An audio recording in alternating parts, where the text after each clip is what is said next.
দেশের ক্রীড়াঙ্গনে নারীদের লাঞ্ছনার শেষ কোথায় আর কত বড় অপরাধ সামনে আসলে টনক নড়বে দায়িত্বশীলদের? জাহানারা আলমের অভিযোগের পর তদন্ত কমিটি গঠন করেছে বিসিবি, কিন্তু অন্য ফেডারেশনের খবর কি?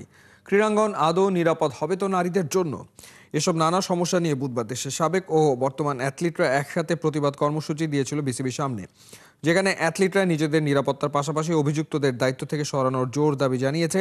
সুস্থ পরিবেশে আবারও খেলায় ফিরতে নিজেদের আগ্রহের কথা জানিয়েছে নারী অ্যাথলিটরা।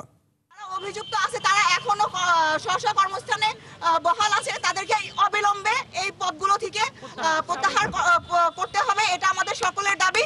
আমরা সবাই জোরালোভাবে এই দাবি জানাচ্ছি। যে লোকটা এই ধরনের কাহিনী করছে আমাদের শুটিং ক্রীড়াঙ্গনে, আমি চাই এক কথায় জিএম হায়দার উনাকে এক কথায় বহিষ্কার করা হোক, এক কথায় বহিষ্কার করা হোক। কারণ উনারা হচ্ছে আমাদের জন্য, আমরা ওনাদের জন্য না।